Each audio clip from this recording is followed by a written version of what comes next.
الحمد لله وكفى وسلام على عباده الذين اصطفى أما بعد فأعوذ بالله من الشيطان الرجيم بسم الله الرحمن الرحيم قد أفلح من تزكى وذكر اسم ربه فصلى بل تؤثرون الحياة الدنيا والآخرة خير وأبقى إن هذا لفي الصحف الأولى صحف إبراهيم وموسى اللهم صل على سيدنا محمد وعلى آل سيدنا محمد وبارك وسلم اللهم صل على سيدنا محمد وعلى آل سيدنا محمد وبارك وسلم اللهم صل على سيدنا محمد وعلى آل سيدنا محمد وبارك وسلم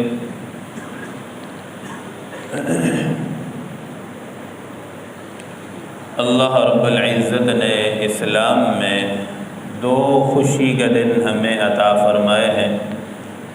ایک دن تو عید الفطر کا دن ہے اور دوسرا عید الاضحیٰ کا، اور دونوں کا تعلق عبادات کے ساتھ اللہ رب العزت نے جوڑا ہے۔ ویسے تو ہر ملت و قوم میں، ہر مذہب میں کوئی نہ کوئی خوشی کا دن ہوتا ہے۔ جیسے عیسائی مذہب میں عیسائی خوشی کا دن مناتے ہیں اس دن کو جس دن عیسیٰ علیہ السلام کی پیدائش کا دن ہے، دسمبر کے مہینے میں۔ اگرچہ محققین فرماتے ہیں کہ یہ 25 دسمبر عیسیٰ علیہ السلام کی پیدائش کا دن نہیں ہے، اور اسی طریقے سے یہود بھی خوشی مناتے ہیں، اور یہودی اس دن خوشی مناتے ہیں جس دن اللہ رب العزت نے موسیٰ علیہ السلام کو فرعون سے نجات عطا فرمائی اور فرعون کو غرق کیا۔ تو ہر مذہب قوم میں کوئی نہ کوئی خوشی منانے کا دن ہوتا ہے، اور ان کی خوشی بھی عیسائیوں کی، یہودیوں کی حدود شریعت سے باہر ہوتی ہے۔ گانے بجانے، ہر قسم کی محفل ہوتی ہے۔ اسلام میں بھی ہمیں اللہ رب العزت اگر یہ خوشی کا دن جوڑ دیتے جس دن ولادت نبی کریم صلی اللہ علیہ وسلم کی ولادت ہوئی، یا پھر غزوہ بدر میں جو اسلام کا ایک بڑا معرکہ جنگ تھی، یا فتح مکہ کے ساتھ، تو اللہ تعالیٰ نے ہماری عید کو کسی واقعے کے ساتھ، کسی ولادت کے ساتھ نہیں جوڑا، بلکہ عبادت کے ساتھ جوڑا ہے۔ عید الفطر کا دن اللہ رب العزت اس لیے ہمیں عطا فرماتے ہیں کہ رمضان میں روزے رکھے، تراویح پڑھی، جتنی عبادات کی، اب عید الفطر کا جو دن ہے یہ بخشش اور مغفرت اور انعام کا دن ہے۔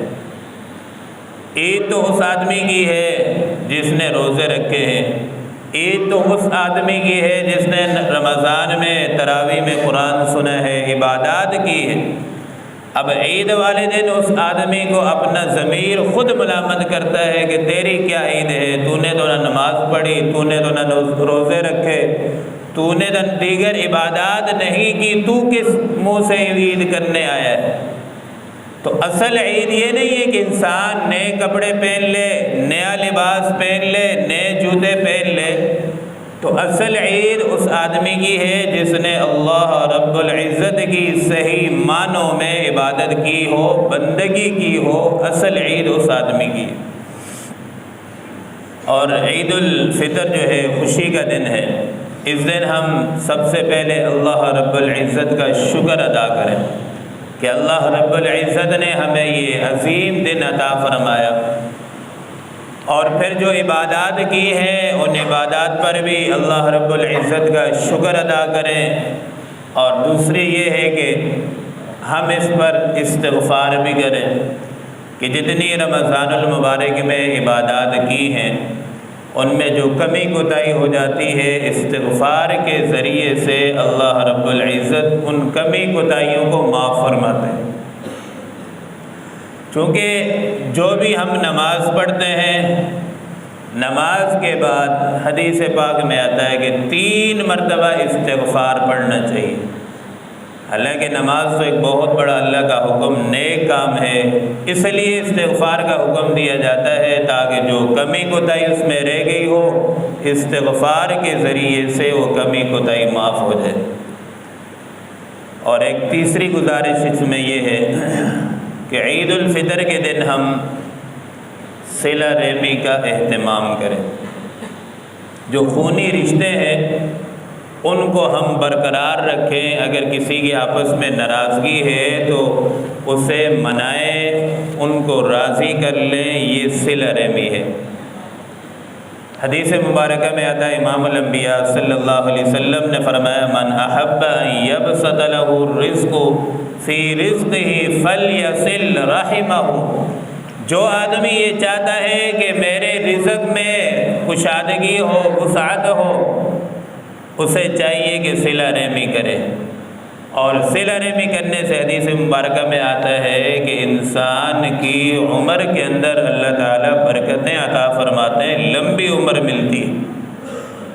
جو آدمی فسادات پھیلاتا ہے رشتہ داروں میں، خونی رشتہ داروں میں، تو ایسے آدمی کی عمر اللہ رب العزت کم فرما دیتے ہیں۔ لوگوں کی بددعائیں اس کے ساتھ ہوتی ہیں، آہ و زاری ان کے ساتھ ہوتی ہے، تو ایسے آدمی کو پھر اللہ رب العزت دنیا سے جلدی اٹھاتے ہیں۔ جس آدمی کے ساتھ اپنے رشتہ داروں، لوگوں کی دعائیں ہوتی ہیں، اللہ رب العزت اسے لمبی عمریں عطا فرماتے ہیں۔ تو صلہ رحمی کریں، اپنے رشتہ داروں کو جو ناراض ہیں انہیں منائیں، ان کو راضی کریں، یہ شریعت کا حکم ہے۔ حدیث مبارکہ میں آتا ہے نا لا یحل لأحد ان یہجر اخاہ فوق 3، کہ کسی مسلمان کے لیے یہ حلال نہیں ہے، جائز نہیں ہے کہ 3 دن سے زیادہ اپنے کسی بھائی سے ناراض رہے۔ حدیث پاک کی صاف الفاظ لا یحل لأحد ان یہجر اخاہ فوق 3، کہ 3 دن سے زیادہ کسی سے ناراض رہنا یہ جائز نہیں ہے، حلال نہیں ہے۔ فمن یہجر اخاہ فوق 3، اب آدمی کسی سے اگر 3 دن سے زیادہ ناراض رہا، حدیث پاک کے الفاظ ہیں فمن مات، اور اسی حال میں اس کو موت آ گئی، دخل النار، امام الانبیاء صلی اللہ علیہ وسلم نے فرمایا کہ وہ سیدھا جہنم میں جائے گا۔ یہ نہیں فرمایا کہ بھلے وہ نمازی ہے، نماز پڑھنا آسان ہے، نماز تو 10 منٹ کا کام ہے، باقی 24 گھنٹے کی زندگی یہ معاملات ہیں، اخلاق ہیں، رشتہ داروں کے ساتھ لینا دینا ہے، سارے 24 گھنٹے کے معاملات، یہ باقی دین ہے۔ اس لیے اگر ہماری کسی سے رشتہ داری میں ناراضگی ہے تو ہم انہیں آگے بڑھ کر منائیں، یہ عید کا دن خوشی کا دن ہے۔ ہم کہتے ہیں جی ہم اگر اس کے گھر جائیں گے تو ہماری ناک کٹ جائے گی، ناک اس میں نہیں کٹتی، ناک اس میں کٹے گی کہ اگر ہم پہل نہیں کریں گے تو اللہ رب العزت کے ہاں ہماری ناک کٹے گی۔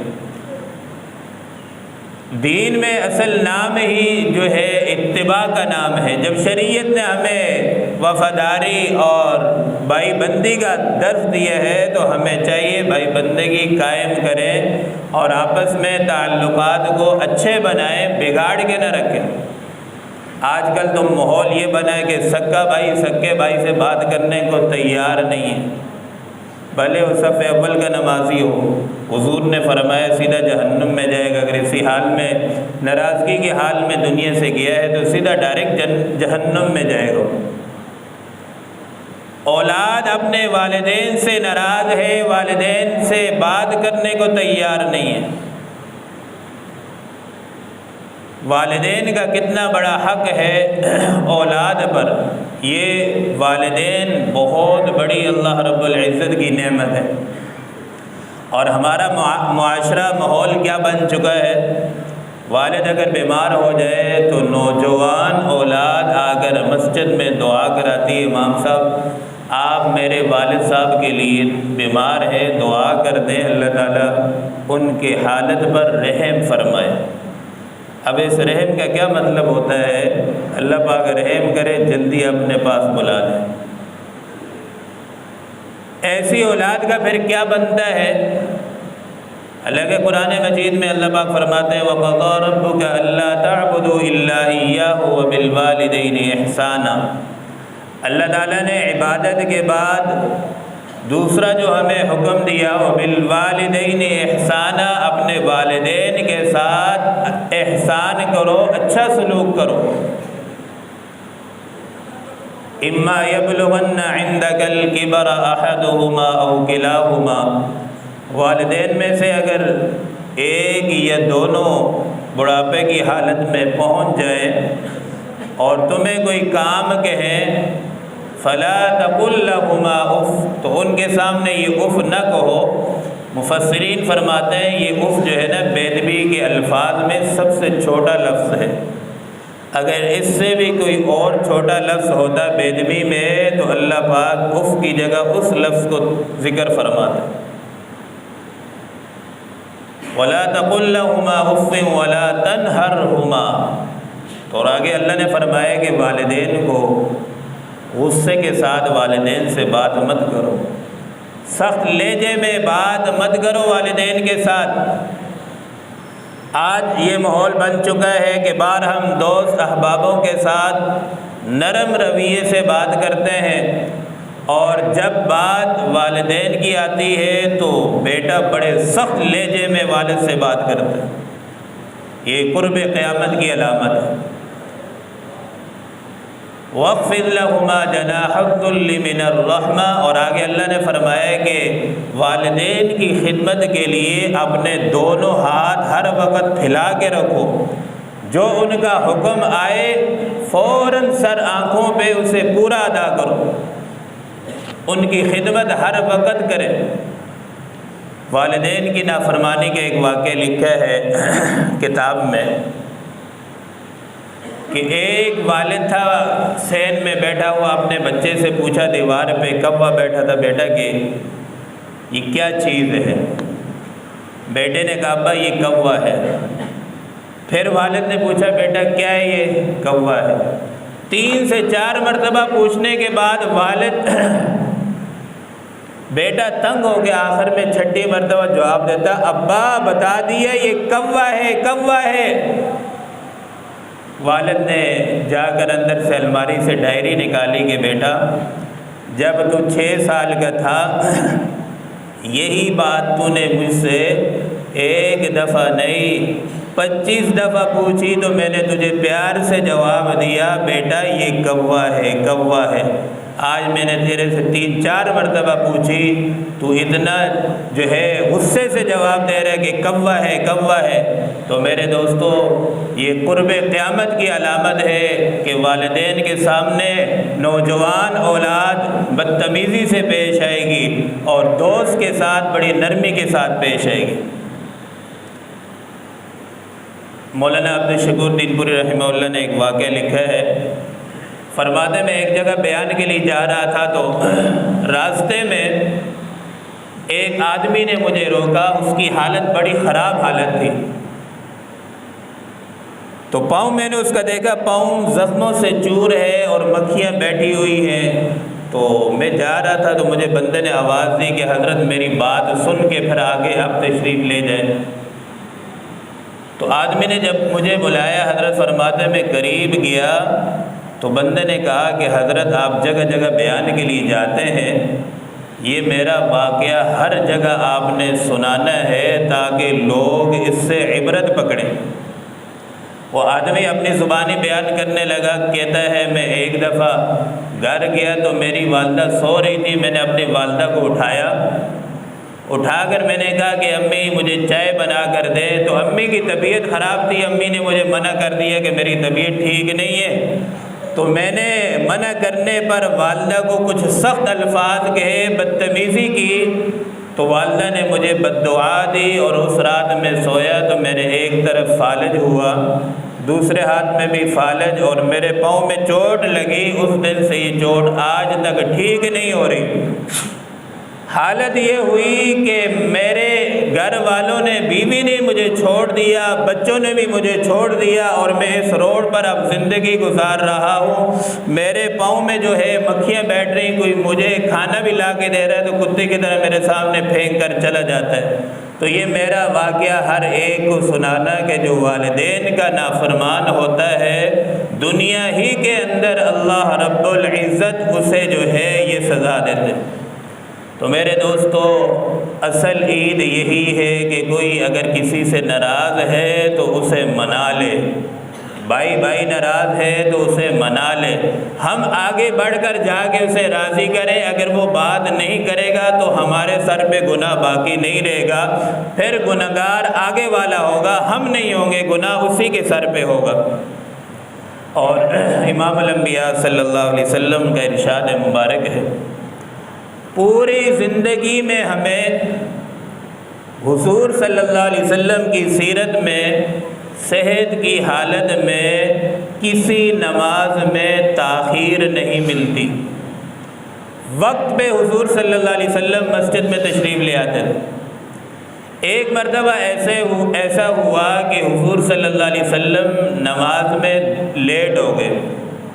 حضرت بلال تشریف فرماتے، حضرت ابوبکر، حضرت عمر، سارے صحابہ تشریف فرماتے۔ حضرت بلال نے فرمایا کہ حضرت ابوبکر سے کہ آپ نماز پڑھائیں، امام الانبیاء صلی اللہ علیہ وسلم تشریف نہیں لائے، لیٹ ہو گئے۔ تو حضرت ابوبکر رضی اللہ تعالیٰ نے نماز پڑھائی، حضور صلی اللہ علیہ وسلم لیٹ تاخیر سے جماعت میں پہنچے، تو بعد میں فرمایا کہ دو قبیلوں کے درمیان جھگڑا ہو گیا تھا، میں ان کی صلح کرانے کے لیے گیا ہوا تھا، اس لیے لیٹ ہو گیا۔ اب حدیث پاک میں آتا ہے وَفَسَادُ بَيْنَ الْأُخْتَيْنِ، دو بندوں کے درمیان صلح کرانا یہ بہت بڑا نیکی کا کام ہے۔ اور اگلے حدیث کے الفاظ سن لیں، انتہائی خطرناک ہیں۔ امام الانبیاء صلی اللہ علیہ وسلم نے فرمایا، جو آدمی دو بندوں کے درمیان فساد ڈالتا ہے، اس کا دین وہ اپنا اس طرح تباہ کرتا ہے جس طرح استرے سے انسان اپنے سر کے بالوں کو ختم کر دیتا ہے۔ فساد ڈلوانے والا آدمی دین کے لحاظ سے تباہ و برباد ہو جاتا ہے۔ صرف نماز پڑھنا دین نہیں ہے، 24 گھنٹے کے جتنے معاملات ہیں یہ پورا کا پورا دین ہے۔ تو اس لیے ہمیں تو ایسا بننا چاہیے کہ بھائی شریعت کہتی ہے فسادات کو ختم کر کے صلح اور اخوت بھائی چارگی کو قائم کریں، یہ اصل دین ہے۔ تو اللہ رب العزت ہم سب کو جو ہے دین پر صحیح معنوں پر چلنے کی توفیق نصیب فرمائے۔ 8:30 بجے کا وقت ہے، پورا ہونے والا ہے، تو نماز کا طریقہ کار سن لیں۔